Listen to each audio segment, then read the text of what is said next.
These things have really changed our lives, and I don't even know what life would be like without them. But unfortunately, for so many of us, these things also have our lives on hold. Let's talk about it.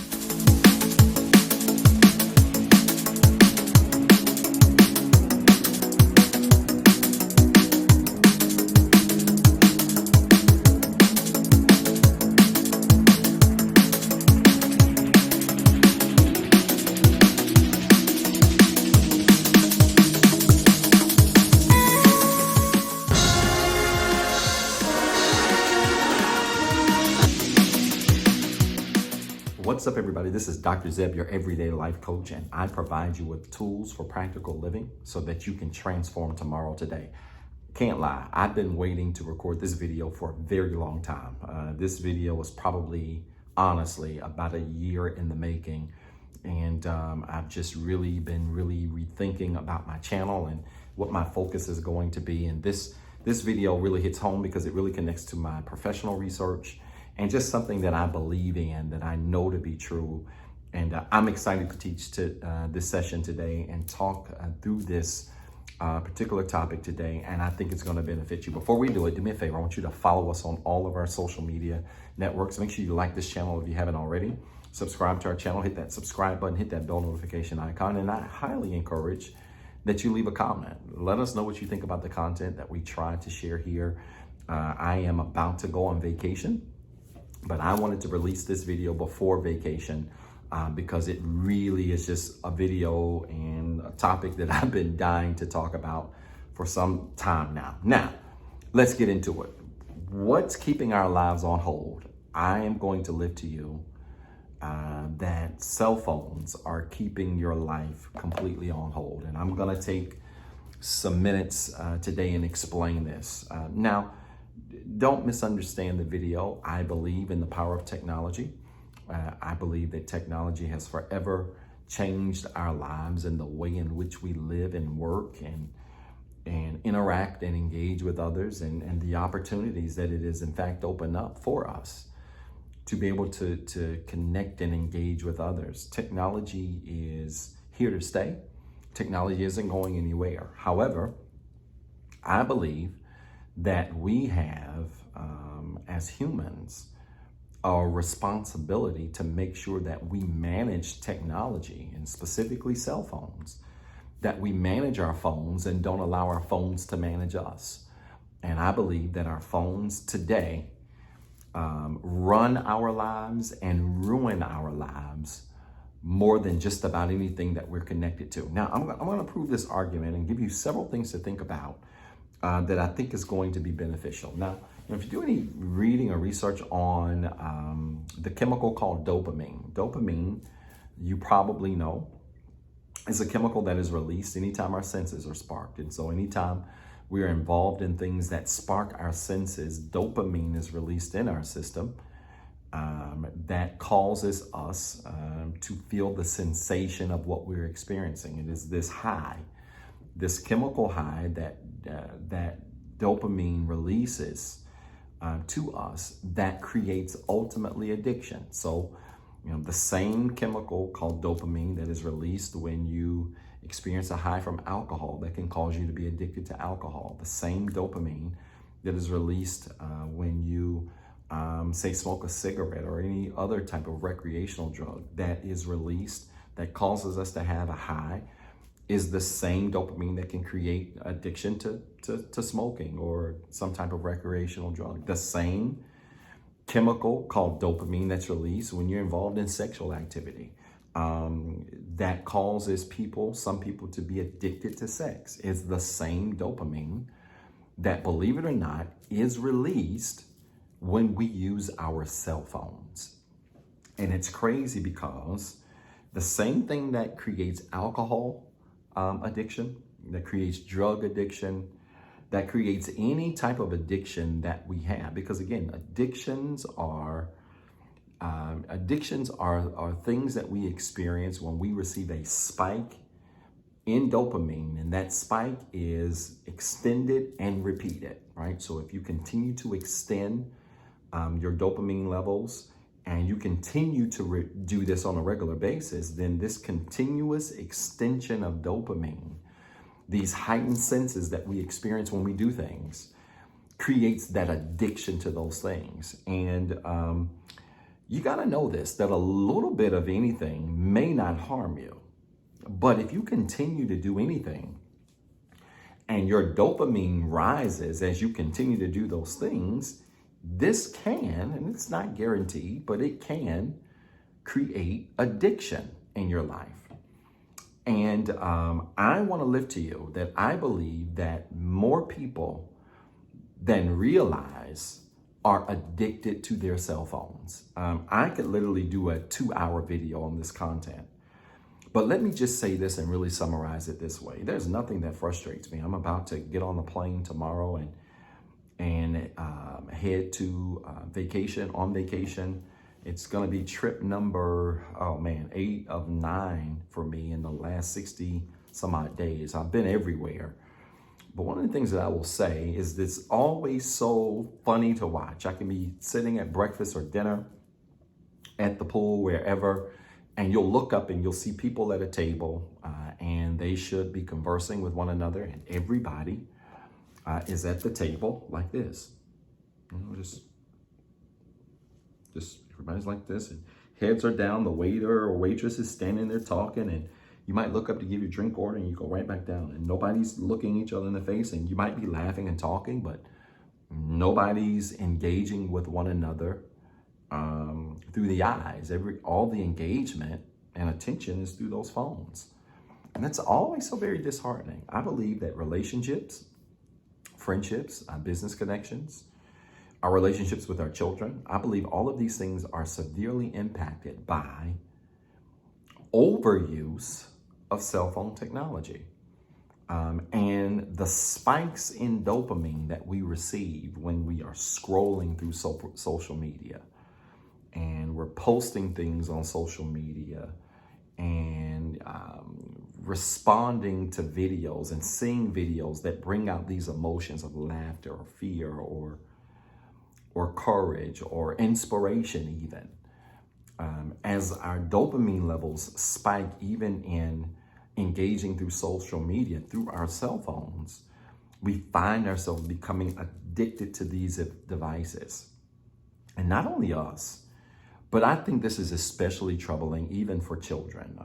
I've got Giselle and 4, whom you see in all of my intro videos, and they're now 8 and 9. And one of the things that I challenge them to do sometimes, and their mom and I really agree on this, and that is sometimes you just need to put your phone down. You need to put your phone down and focus on being in the moment, right? Focus on being an 8 and a 9-year-old.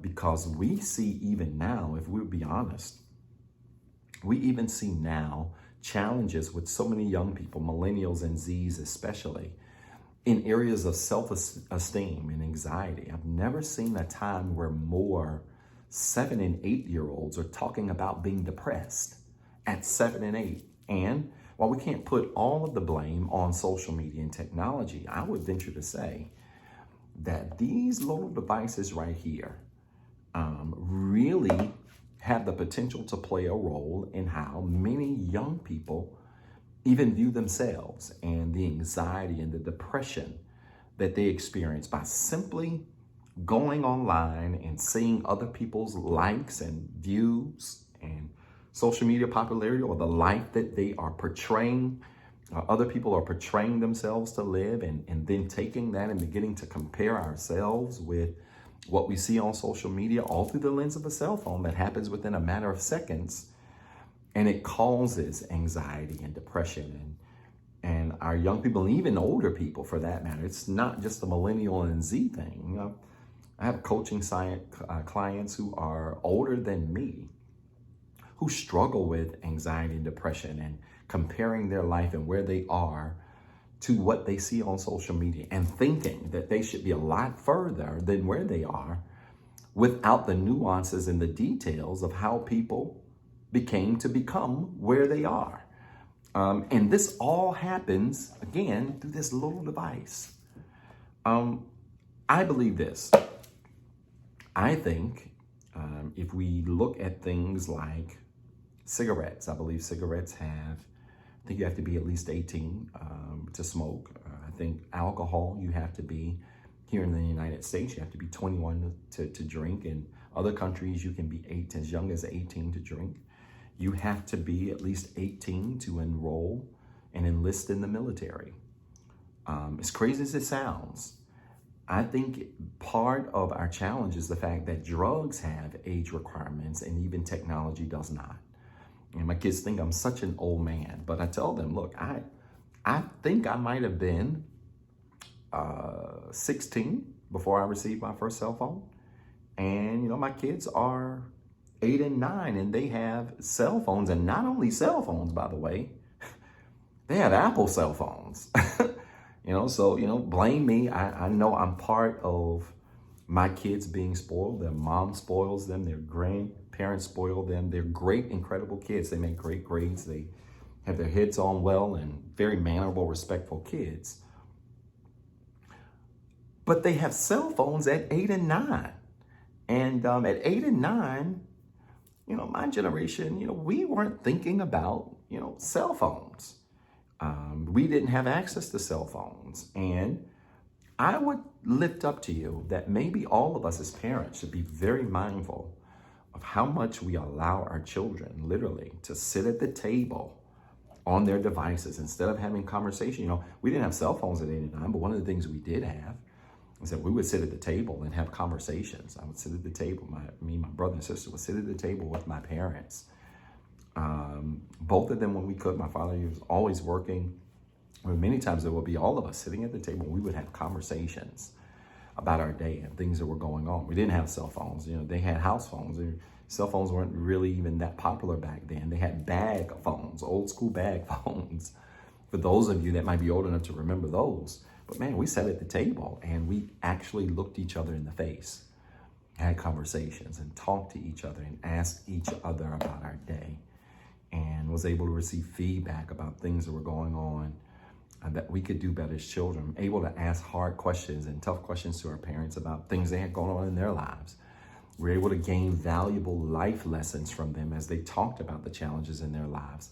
And this all happened because everybody wasn't at the table like this. And I have to even get on Giselle and Ford. They'll sit at the table and they're like this. Food's there getting cold, I'm eating. But I shared, I think, in a previous video, on one of my 21 day challenge videos, I really had the epiphany several years ago that, I want to be more present when I'm even around family members, friends, hanging out. Some of you are dating people and you can't even really get to know people without a cell phone in front of you. I would not even want to be on a date if I'm trying to get to know someone and they're sitting there in front of their cell phone. You should feel the same. Why? Because cell phones oftentimes become a major barrier to our ability to embrace the moment that we're in, to embrace the present moment that we're in, and really get to communicate and engage with other people.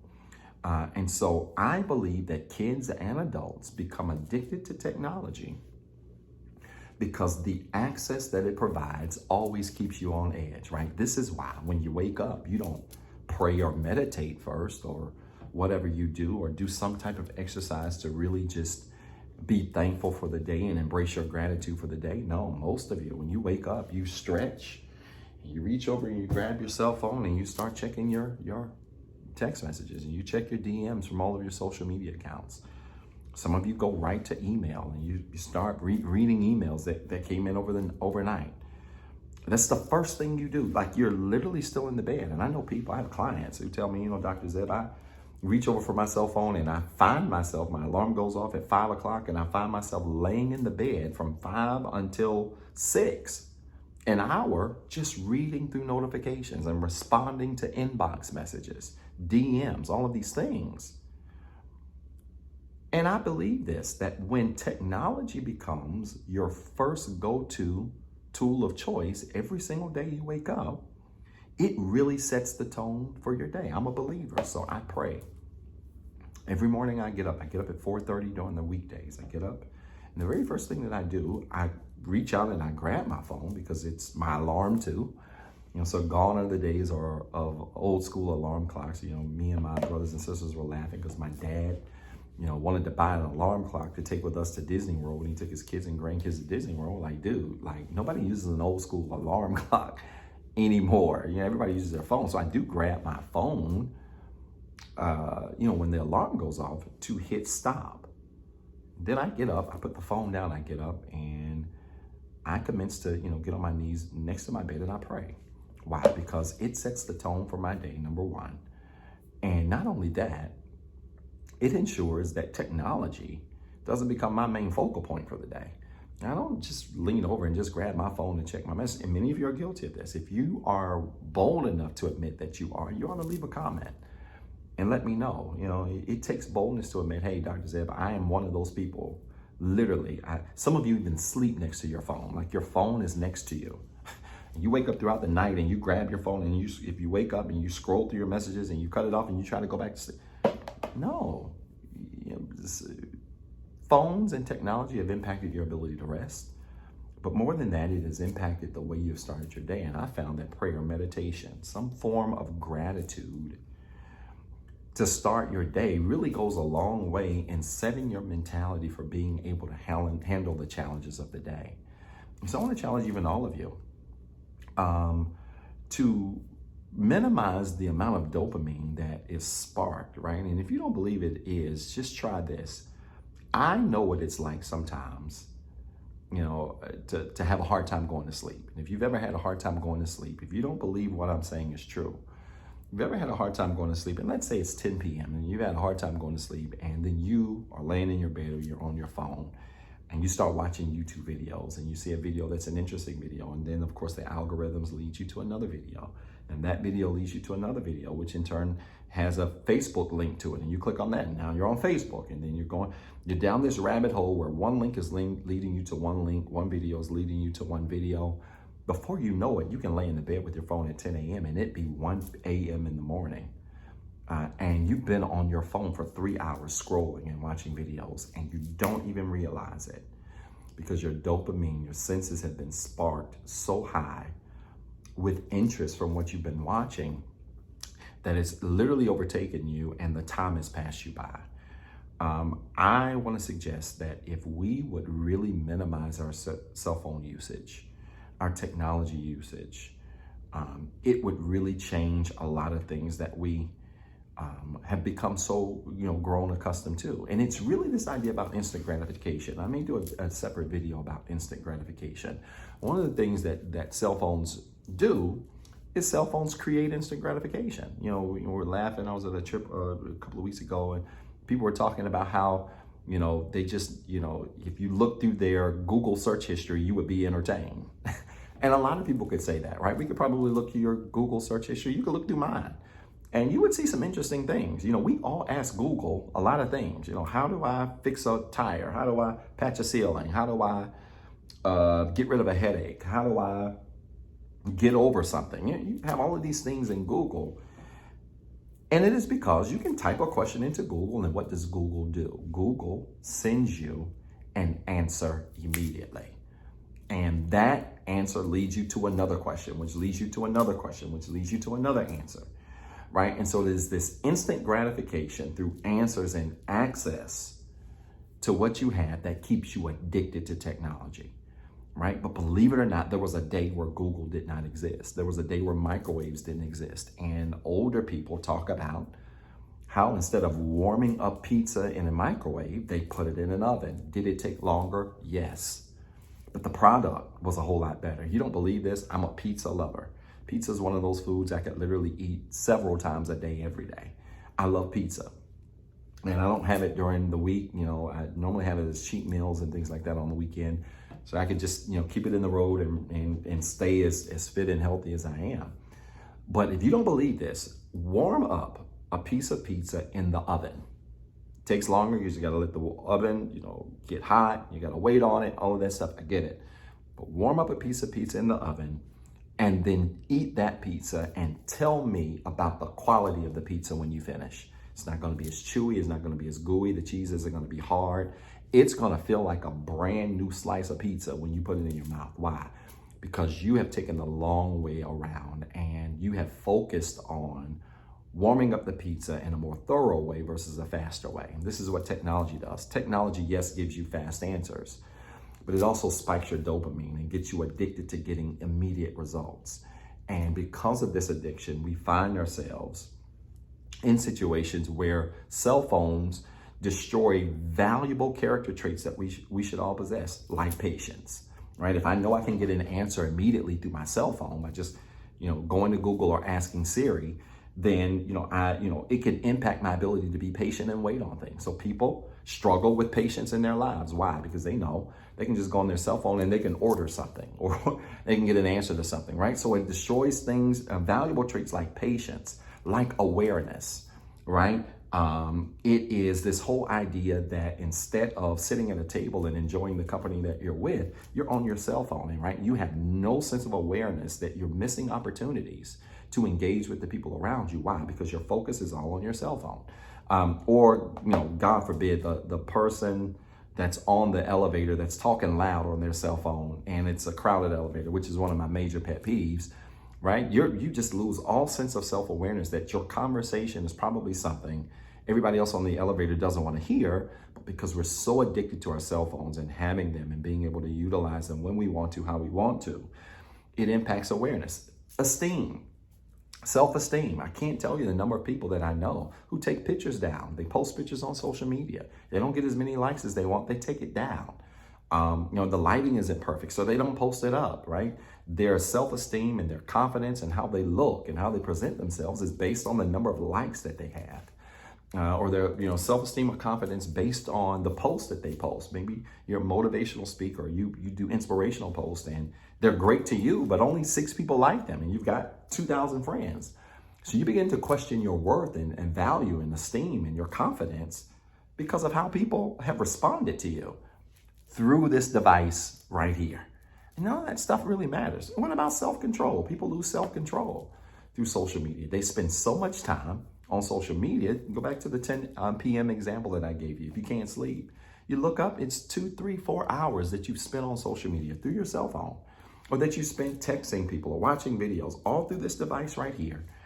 And you lose all sense of self-control and being able to control your environment, control your behaviors, control what it is that you have going on. And all of these things come through this addiction, the same dopamine that rises through regular addictions that we know is the same dopamine that rises when we go to our cell phone and we instantly get an answer that we want. So we want another answer and we have another problem. We want another answer. But that creates the same level of addiction. And so I think personally that if alcohol and all of those things have an age requirement, I think technology should have an age requirement because it is creating a generation of people, not young, not just old, but across all generations. It's creating a generation of people who have become so reliant on these things that their ability to engage others has been dramatically impacted. I believe because of this, it is this addiction that encourages things like anxiety, right? Our young people are on edge because of, their responses to their videos on TikTok and whether or not somebody leaves you on red, right? I think one of the, I had a young person tell me, hey, Dr. Talley, one of the worst things somebody can do is leave me on red. Meaning if you have your reads on, if you've got an iPhone, you have your reads on, you send somebody a message and they open it and they read it, but they don't respond. And so then 3-4 hours pass and you're on read. You'd be shocked at the amount of people who are really agitated by that, whose anxiety goes through the roof. Well, they read my message, they haven't responded. Well, maybe they're dead. Maybe something's going on with them. Maybe they don't like me. Maybe they don't want me to call them anymore. Maybe they didn't like what I said. Chill out. These devices have created unnecessary anxiety because there was a day, believe it or not, that we actually had what are called beepers. I'm going to show my age just a little bit because I'm right on that cusp between millennials and X's. And, there was a day where we had something called pagers. Was the hot technology when I was growing up as a teenager. And when those pagers came out, there was a day where you sent somebody a text through a pager and they got the beep and got it. And you didn't know if they read it or not.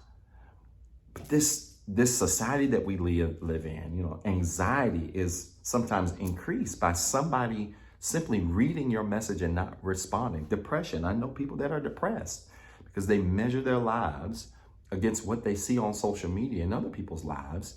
And that's really not a healthy measuring stick, because you can't measure your life against someone when you don't know the context of how they became who they are. And you see technology, encouraging that. You see technology encouraging disingenuous behavior. People post things not because they believe it. They post things to get a response. They post pictures not because they really like the picture. They post a picture to get a response. They post statuses that are encouraging in nature or crazy in nature, not because they really believe it, but to get a response. Social media has become a big ad revenue space where people can really make a healthy living in this space. And you have people who even have channels who talk about topics that deep down inside, they don't even believe in themselves. These devices, technology has done that. It's created even disingenuous behavior. And so it's not that technology is bad. Technology is not bad. But the lack of balance in everything that we have in our lives can always eventually destroy us, right? It is dealing with things in moderation, right? It is setting times where you use your cell phone. It is using your cell phone in moderation and not being at a table and making your phone the point of interest or taking pictures the point of interest. Yeah, do the food selfie. We all do it.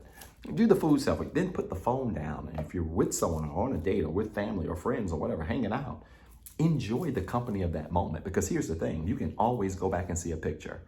But moments that we experience with each other without technology that have not been captured are moments that have to live in our head and live in our heart. And those are things that are far greater than reviewing it on a picture. If you don't believe this, I want to offer you this, and then I want to give you 5 really practical ways you can improve your cell phone usage that will ultimately improve your life. If you don't believe this, have you ever had somebody send you a video of a party or a get together and you weren't there? And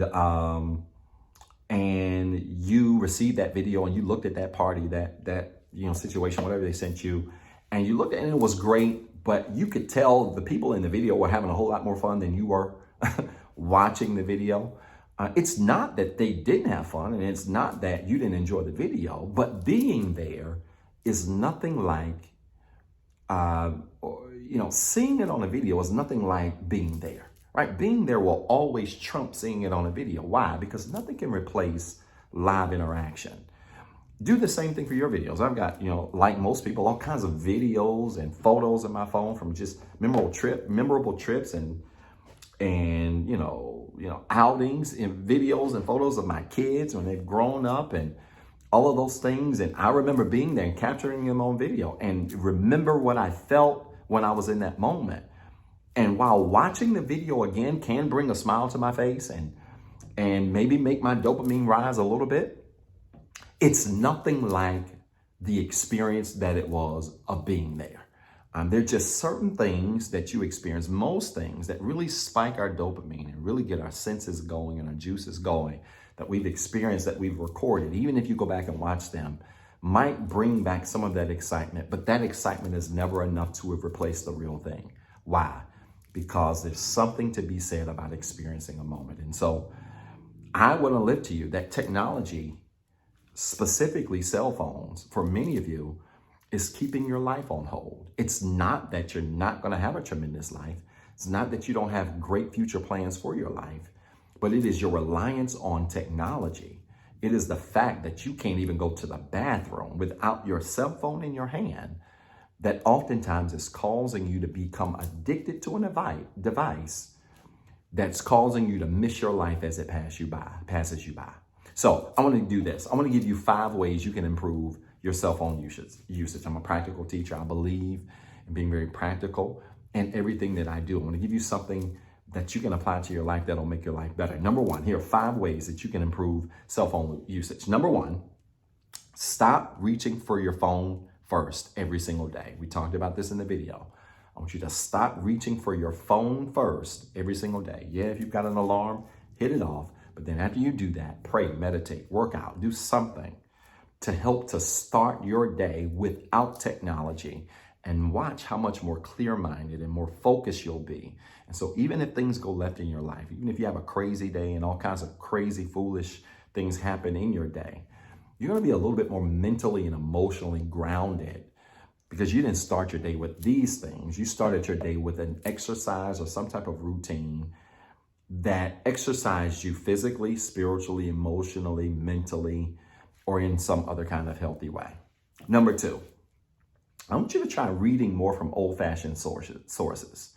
I get technology, I get Kindles and iPads and all that. I've got those things, but I'm still an old-fashioned, if I want to read a book, I order it kind of guy. Why? Because that time that I take reading books, and I'm reading several very awesome books right now, that time that I take reading books out of an actual book pulls my brain off the cell phone, pulls my brain off the technology, and allows me to experience content from a very traditional, old-fashioned way, something I can actually take a pen and write in, right, and record notes in and really digest. You don't believe it? Try it. Instead of reading a book through Kindle, order the book. Instead of reading a newspaper article through a newspaper, order the New York Times, order, some Wall Street Journal, something. Whatever you read and engage in, read it from the original source. And you'd be shocked at how just reading from those hard sources really will help you digest the information even better, will help the information soak into you mentally, emotionally, spiritually a lot better. But more than that, it will pull your attention away from some of this technology, okay? Number 3, this is a funny one. Give Siri a break. All of you Apple users, I want you to learn to grow to give Siri a break. Stop asking Siri for everything. My kids even, they're 8 and 9. Siri, how do I get to the mall? Siri, how do I, make Kool-Aid? Siri, how do I make fixed noodles? Siri, how do I do this? Look, give Siri a break. And instead of using Siri to figure out everything, why don't you try some old-fashioned ways to figure it out? Because again, while Siri is a great tool, there's nothing wrong with Siri and technology that Siri and the technology that Siri offers. But Siri has really challenged many of us and caused many of us to be lazy, right? Instead of researching something and figuring it out on our own, we just ask Siri and Siri solves our problem for us, right? And so give Siri a break and try to rely on researching things that you want more information on your own. And that whole journey of research will really expand your mental awareness, your emotional awareness, your emotional capacity, your mental capacity, just by doing it the old-fashioned way. 4, I want you to start eating without your phone, right? And we could really expand this. Not only just eating without your phone. You're in outings, hangouts, adventures.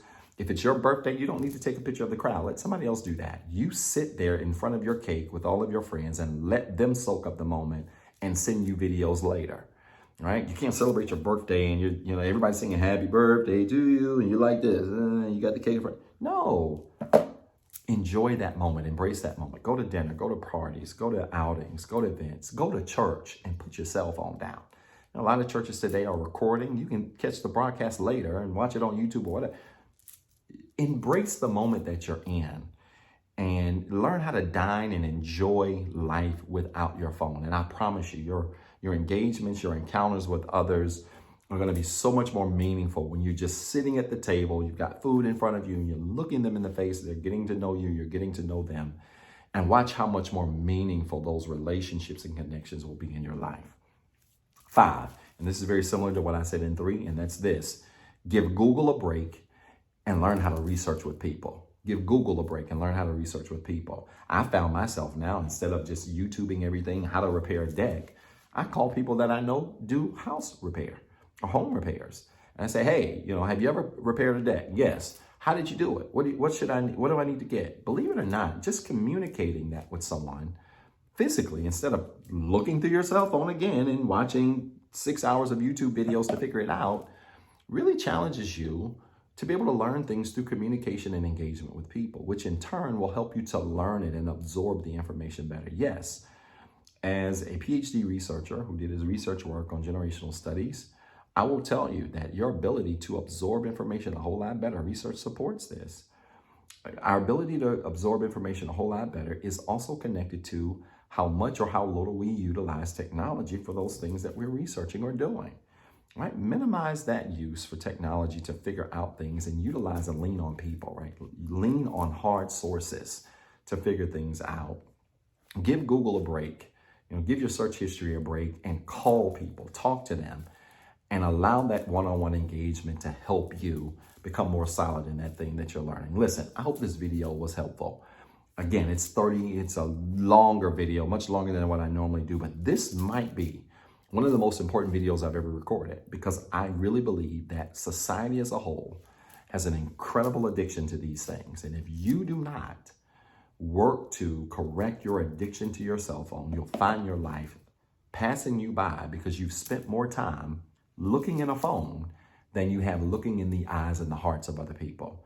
I'm not saying, again, technology is bad, but what I am suggesting to you is I want you to shift your energy from spending so much time in these devices and spend more time embracing the environments that you're in. Listen, share this video, like this video, send it to a best friend, send it to your children, send it to your coworkers, send it to people that you know, like many of us have at one point or another struggled with their cell phone usage and overusing them. Send it to them and tell them, hey, take your lunch break and watch this video, and I promise you, somebody's gonna benefit. Somebody's gonna be impacted by this content today, all right? So like the video, subscribe to our channel, and don't forget, you got 2 jobs. 1, I want you to be better today than what you were yesterday, and 2, don't forget what I told you. Now go after it.